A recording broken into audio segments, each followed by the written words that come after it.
Once there was an old man living alone with his dog in a small town. The old man was known for being very grouchy and ill-tempered. He would always scowl at his neighbors and yell at kids who accidentally stepped on his lawn. His dog was just as ferocious, barking loudly at night and causing a disturbance that annoyed the whole neighborhood. One day, a group of teenagers noticed that the old man's car was gone and his house was dark. They figured that he and his dog were not home, and as naughty teenagers often do, they decided to break into the old man's house for fun. As they searched through the old man's messy living room, they suddenly heard a car pulling into the driveway. They realized with horror that the old man was coming home and scrambled to hide in his closet. As they waited in the dark, they saw the old man enter the room. But to their shock, they saw something even more terrifying. The old man began to transform into a dog right before their eyes. The teenagers were frozen with fear as they realized that the old man was not a man at all, but had been his dog all along. They had never seen the old man and his dog together, and now they knew why. Because they were the same creature. The dog's eyes glinted menacingly as it sniffed around the closet, searching for the source of the strange scent it detected. The teenagers could barely hold their breath as they waited for the dog to leave. Finally, after what seemed like an eternity, the dog lost interest and left the room. The teenagers breathed a sigh of relief and fled from the house as quickly as they could, never daring to return. From that day on, the old man and his dog were never seen again. Some say that they were both cursed creatures, doomed to forever transform back and forth between human and animal form. Others say that the old man's dark and grouchy personality had led to a terrible fate for him and his dog. Whatever the reason, the legend of the old man and his dog lived on in the town, a scary tale that reminded everyone to stay away from what lurks in the shadows.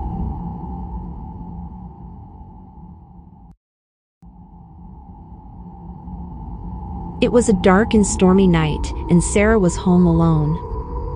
She was sitting in her living room, scrolling through her phone, when she received a text from an unknown number. The text read, "I see you, Sarah. You're wearing a red shirt and blue jeans, sitting on your couch. You're all alone, and it's so quiet in there. I can hear the rain tapping against your window." Sarah's heart started racing as she read the message. How did this person know what she was wearing? And how did they know that she was alone? She tried to calm herself down, thinking that it was just a random text from a wrong number. But then, another message came in. "Don't be scared, Sarah. I'm just watching you. I can see every move you make. You're so pretty when you're scared." Sarah felt a cold shiver run down her spine. She quickly looked around the room, checking to see if anyone was there. But she was alone. She tried to call her friends or family, but her phone wasn't working. The messages kept coming in, one after another, each one more terrifying than the last. "I'm outside your house now, Sarah. I can see your car parked in the driveway. I can hear your heartbeat racing." Sarah was now in full panic mode. She didn't know what to do. She tried to run to the front door, but it wouldn't budge. She was trapped inside her own home. The last message she received read, "I'm coming for you, Sarah. You can't hide from me. You're mine now." Just then, there was a knock at the door. Sarah screamed, knowing that the unknown person had finally found her. She was never seen again.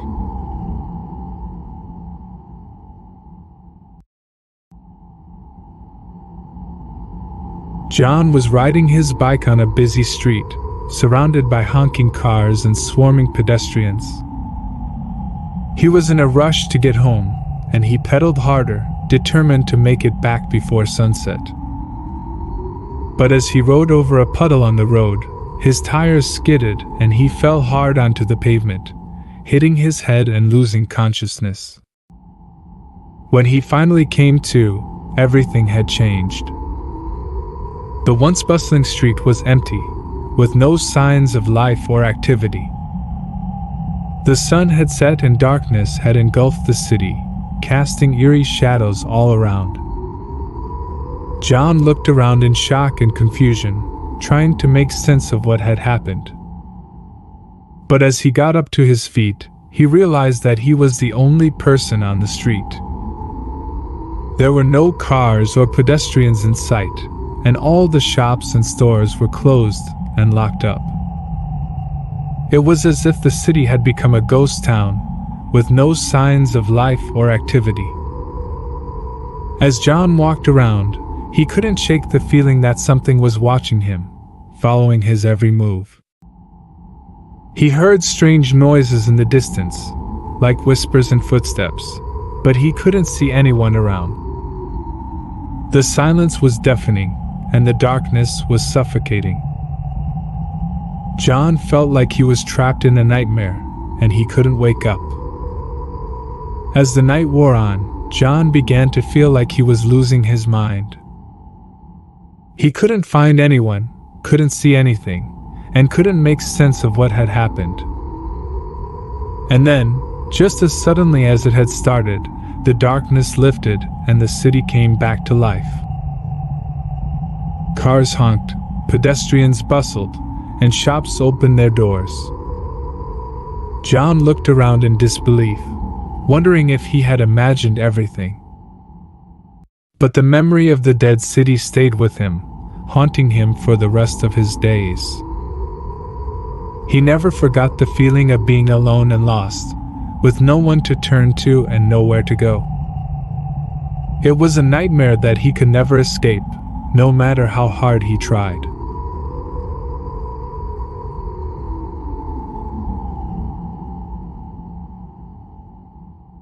In a small village nestled between the hills, the sun shone bright and the people went about their day. Suddenly, a small cloud appeared in the sky, and it started to rain heavily.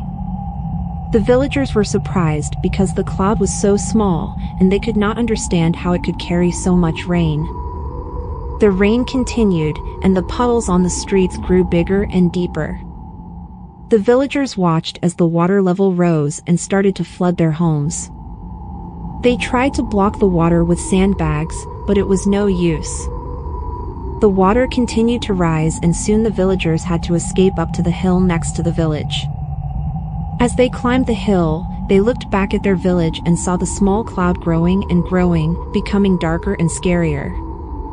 The one small cloud had now become a massive black mass that seemed to be consuming everything in its path. The villagers watched in horror as the cloud started to move towards them, swallowing everything in its path. They could hear the thunder and see the lightning striking around them, but they were powerless to stop it.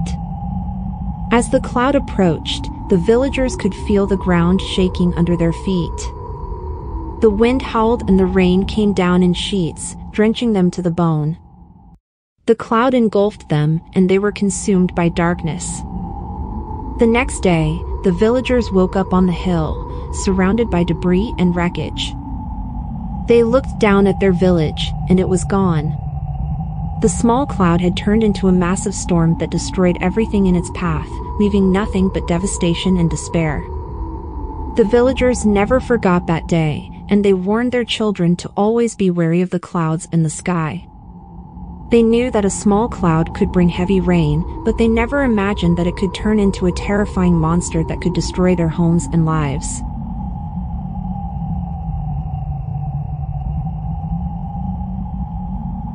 The man sat at his desk, typing away at his computer, when he heard footsteps coming from down the hallway. It was strange, he thought, because he was supposed to be the only one in the office building on this holiday. He tried to brush it off, assuming it was just the security guard doing his rounds. Suddenly, he heard a blood-curdling scream that echoed throughout the building. It was the security guard.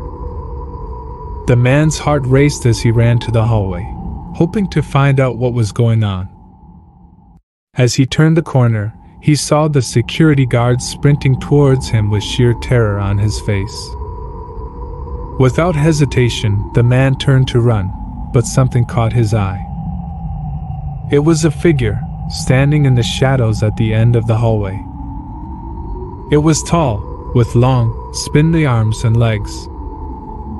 Its eyes glowed red in the darkness, and its mouth was twisted into a grotesque smile. The man froze in fear as the figure began to move towards him, its footsteps echoing loudly in the empty hallway. He tried to run, but his legs wouldn't move. The figure was getting closer, its long fingers reaching out to grab him. Just as the figure was about to grab him, the man woke up, realizing it had all been a nightmare.